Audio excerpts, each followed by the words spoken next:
برادران اسلام و عفت ما پردہ نشین خواتین اسلام، دین اسلام حیا سکھاتا ہے۔ الحیاء شعبۃ من الایمان، کہ حیا ایمان کی ایک شاخ، اور ایک روایت میں الحیاء من الایمان، حیا ایمان کا حصہ ہے۔ جو وقت گزر رہا ہے بے حیائی بدکاری کا دور دورہ ہے، جبکہ قرآن مجید میں ارشاد ہے لا تقربوا الزنا انہ کان فاحشہ، کہ تم زنا کے قریب بھی نہ پھٹکو کیونکہ یہ بہت ہی بدترین چیز ہے۔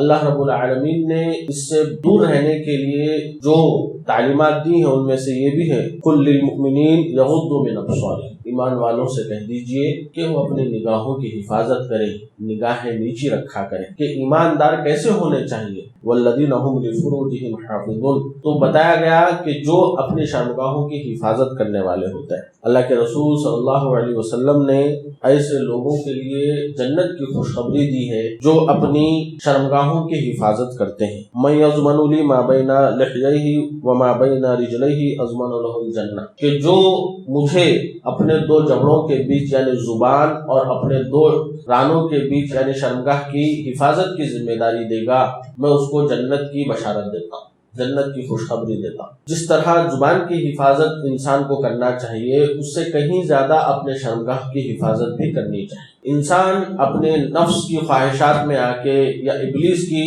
بہکاوے میں آ کے وہ آپا کھو دیتا ہے اور شہوتوں میں مبتلا ہو جاتا ہے اور غلط طریقے سے اپنی خواہش کو پوری کرنے کی کوشش کرتا ہے، جس سے کہ روکا گیا ہے، سختی سے منع کیا گیا۔ آپ دیکھیں گے کہ اسلام نے پہلے تو پورا گراؤنڈ ایسا بنایا کہ کوئی فحش میں پڑے ہی نہ، بدکاری میں پڑے ہی نہ، پوری چیزیں پردے کا، اختلاط کا وغیرہ وغیرہ سب سے روک تھام کر دیا، نگاہوں کی حفاظت، اس طرح سے بہت سی سیکورٹی دے دی، پابندیاں لگا دی، لیکن اس کے باوجود بھی جو اس طریقے کی سنگین حرکت کرتا ہے اس کے لیے سخت سزائیں بھی رکھی تاکہ اس سے باز رہے۔ اللہ کے رسول صلی اللہ علیہ وسلم نے فرمایا کہ جو بندہ زنا کرے اور وہ ثابت ہو جائے، اگر وہ غیر شادی شدہ ہے، کنوارا ہے ابھی، تو ایسے شخص کو یا ایسی خاتون کو 100 کوڑے لگائے جائیں گے، اور یہ اکیلے میں نہیں بلکہ سب کے سامنے، تاکہ دیگر کو عبرت ہو سکے، یہ بھی ذلیل ہو اور دیگر افراد کو بھی تنبیہ ہو جائے کہ وہ اس حرکت سے باز رہ سکے۔ اگر کوئی شادی شدہ ایسی حرکت کرتا ہے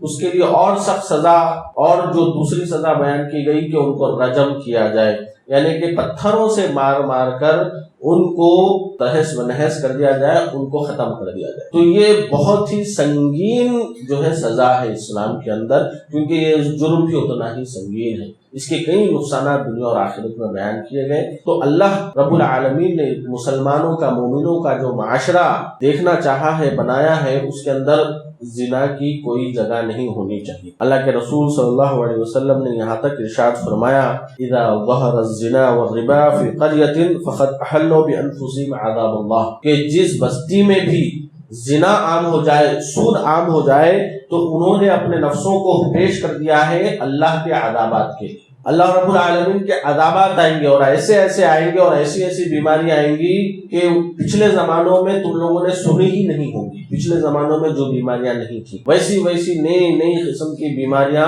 آ پکڑیں گی اگر یہ دو چیزیں، یہ دو گناہ اگر بندے نہ چھوڑیں گے۔ اللہ کے رسول صلی اللہ علیہ وسلم نے جو سخت سزائیں بیان فرمائی ہیں اس کے اندر یہ بھی ہے اس کو شہر بدر کر دیا جائے گا۔ ایسے لوگوں کو اس ماحول میں، اس معاشرے میں رہنے کی اس کو کوئی حق نہیں رہے گا، وہ شہر بدر کر دیا جائے گا، پھر اس کی گواہی بھی قابل قبول نہیں ہوگی۔ اللہ کے رسول صلی اللہ علیہ وسلم نے یہ بھی ارشاد فرمایا کہ جو زنا جتنا زیادہ بھیانک ہوتا جائے گا، یعنی کہ ایک تو ہے رضامندی کے ساتھ دونوں زنا کر رہے ہیں، لیکن ایک ہے زبردستی کے ساتھ زنا ہو رہا ہے، یہ اور زیادہ سزا کا مستحق ہے۔ اس کے ہاتھ پیر خلاف سے کاٹ دیے جائیں گے اور سولی لٹکا دی جائے گی، اور بھی سخت سزائیں اس کی ہے۔ باہم رضامندی سے کرنا بھی گناہی ہے اور زبردستی کرنا بھی گناہی ہے، اور پھر اللہ کے رسول نے فرمایا جو اجرت لے کر یہ کام کر رہے ہیں ان کے لیے بھی یہ ہے کہ اللہ رب العالمین ان کی دعائیں قبول ہی نہیں کرے گا۔ رات کے آخری پہر اللہ رب العالمین جب سب کے لیے ندا لگاتا ہے مانگو میں دعا قبول کروں گا، جو چاہو مغفرت طلب کرو، اللہ کے رسول نے وہاں پر فرمایا لیکن جو اجرت کے ساتھ اپنی شرمگاہ کو بیچتے ہیں ان کی دعا بھی قابل قبول نہیں ہوگی، ایسے شخص کی دعائیں قبول نہیں ہوگی۔ وہ تہجد میں اٹھ کے بھی دعا کرے گا تو اس کی دعا قبول نہیں ہوگی جو اجرت پر یہ کرتے. تو کسی بھی قسم سے اگر یہ گناہ کیا جائے تو یہ سخت وعید والا گناہ ہے، اس سے باز رہنے کی ضرورت ہے. اللہ کے رسول صلی اللہ علیہ وسلم نے جو زنا ہے ان کے کیٹیگریز میں اگر کوئی پڑوس کی خاتون سے زنا کرتا ہے تو اللہ کے رسول صلی اللہ علیہ وسلم فرماتے ہیں کہ 10 زناحوں سے بڑا اس کو عذاب ملے گا، کیونکہ پڑوسی کا بہت زیادہ حق ہے، بہت زیادہ حق ہے. یہاں تک کہ اللہ کے رسول نے فرمایا کہیں وراثت میں بھی کہیں اس کو جگہ نہ دے دی جائے، اتنا زیادہ حق ہے. تو ایسے وقت میں پڑوسی کا سہارا، اس کی سپورٹو بننے کے بجائے اگر اس طرح کی حرکت کی جاتی ہے تو 10 زناؤں سے زیادہ اس کو عذاب ملے گا. پھر فرمایا کہ اگر کوئی مجاہدین یعنی کہ جو اللہ کی راہ میں باہر نکلا ہوا ہے تو اب جو اس کی فیملی ہے، جو اس کے گھر والے ہیں، بیوی بچے جو بھی ہے، اگر کوئی خیانت کر رہا ہے تو اس کا اور بھی سخت ترین جو ہے عذاب ہے، وعید ہے، کیونکہ اس کے گھر والا آدمی باہر اللہ کی راہ میں نکلا ہے جہاد کے لیے یا فی سبیل اللہ نکلا ہے اور تم اس کی امانت میں خیانت کر رہے ہو. تو اللہ کے رسول نے فرمایا اتنی سخت وعید بیان کی گئی، قیامت کے روز اللہ رب العالمین اس کو اٹھائے گا جو جہاد میں گیا ہوا تھا فی سبیل اللہ، اور اس شخص کو اٹھائے گا اور کہے گا اس سے کہ اب تم اس شخص کے نیکیوں میں سے جس قدر چاہے لے لو. اور اللہ کے رسول فرماتے ہیں تمہاری کیا رائے ہے، کیا وہ اس کے نام اعمال میں کوئی ایک بھی نیکی باقی رکھے گا؟ یعنی کہ پورے کے پورے نیکیاں اس کے یہ لے لے گا، کیونکہ اس کی امانت میں اس شخص نے خیانت کی تھی. تو سخت سخت سخت وعیدیں سنائی گئی ہیں جو زنا کرتے ہیں. اور پھر ایک تو ہے نکاح سے پہلے کرنے والا، ایک ہے نکاح کے بعد کرنے والا، ایک ہے جو بڑھاپے میں بھی زنا نہیں چھوڑ رہا ہے، بڑھاپا آ گیا ہے وہ تب بھی زنا کر رہا ہے، اس کے لیے اور سخت وعید سنائی گئی ہے کہ اللہ رب العالمین اس کو نہیں دیکھے گا، نظر کرم نہیں کرے گا، نہ اس سے بات کرے گا، نہ اس کو گناہوں سے پاک کرے گا، بلکہ اس کے لیے دردناک عذاب رکھا جائے گا اور اس کے لیے جنت حرام کر دی جائے گی. جنت میں وہ فی الفور نہیں جائے گا اول وہلا میں، اور اس کے لیے دردناک عذاب ہوگا، رسوا کن عذاب ہوگا. تو عذابات کی فہرست تو بہت بڑی ہے.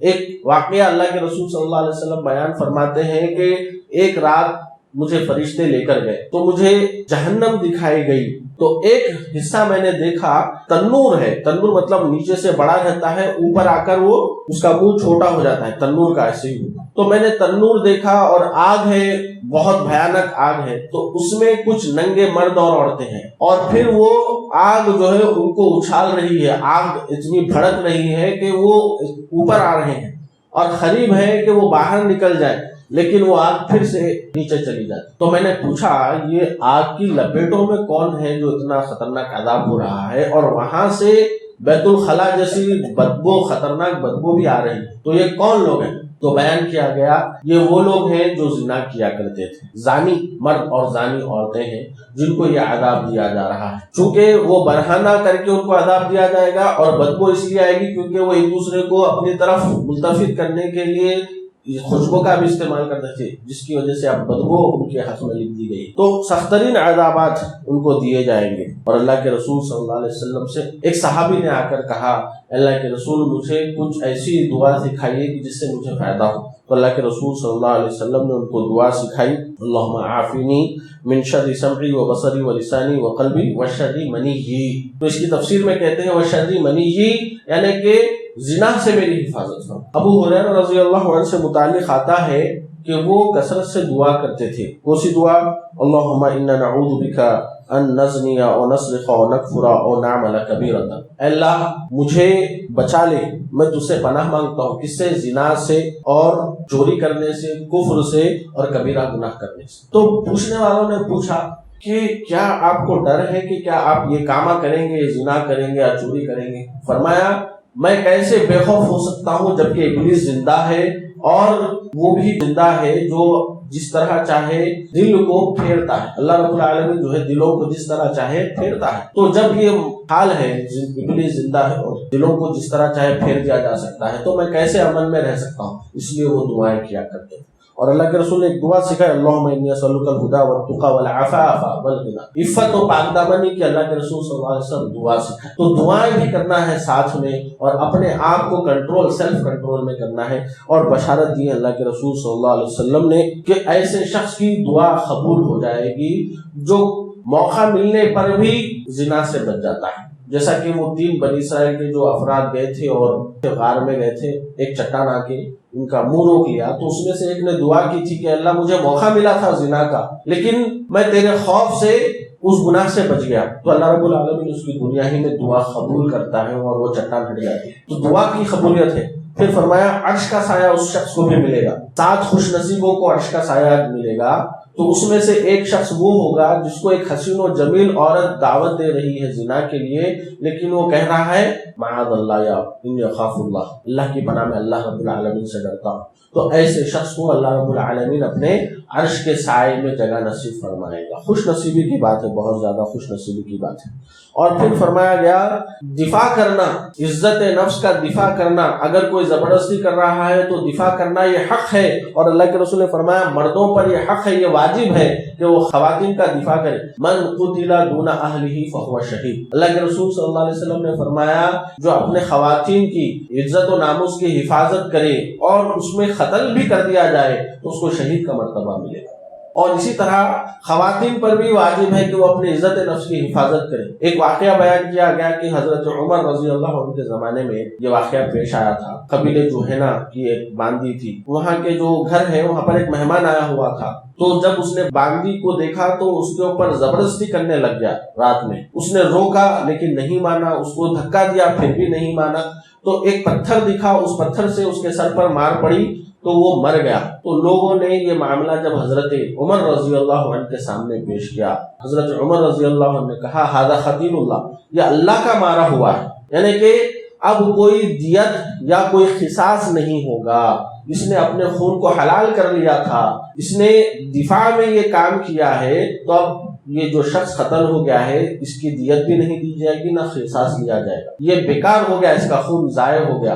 ایسے شخص کی کوئی مخاط نہیں ہے جو زبردستی زور زبردستی کرتا ہے۔ تو برادر اسلام، ایسے شخص جو اس طرح کے کاموں میں ملوث ہیں ان کے لیے بہت وعید ہے کہ اللہ کے رسول صلی اللہ علیہ وسلم فرماتے ہیں کہ جب دنیا میں زنا عام ہو جائے گا تو زلزلے شروع ہو جائے گا۔ اللہ کے رسول سے پوچھا گیا انہلک وفینا الصالحون، اللہ کے رسول ہمیں ہلاک کر دیا جائے گا اگرچہ کہ ہمارے درمیان نیک لوگ بھی موجود ہوں؟ تو اللہ کے رسول نے فرمایا نعم اذا کثر الخبث، کہ ہاں یہ ہوگا، کیونکہ کثرت خبث کی وجہ سے، یعنی کہ جب برائیاں عام ہو جائیں گی تو یہ تھوڑے بہت نیک لوگوں کے فائدہ نہیں ہوگا، سب کو ہی ہلاک کر دیا جائے گا۔ تو اپنے معاشرے سے یہ زنا، یہ سود وغیرہ جیسی برائیوں کو ختم کرنا ہر ایک کی ذمہ داری ہے، اور اس سے بچے رہنا چاہیے، اس سے دعائیں کرتے رہنا چاہیے، خود کے لیے اور دوسروں کے لیے بھی، اپنے لیے بھی، اپنے اہل و عیال کے لیے بھی، کہ کوئی اس طرح کی حرکت نہ کر بیٹھے۔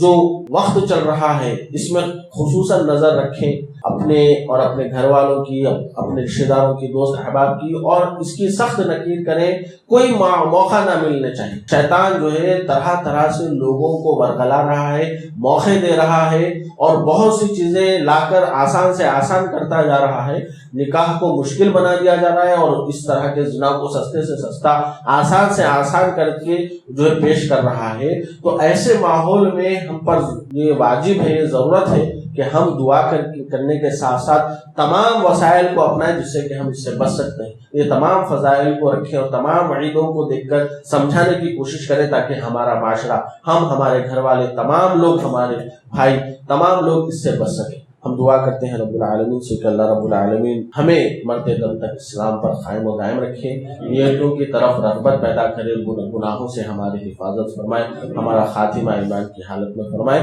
آمین۔ اقول قولی ھذا استغفر اللہ لی ولکم ولسائر المسلمین من الذنوب فاستغفروہ انہ هو الغفور الرحیم۔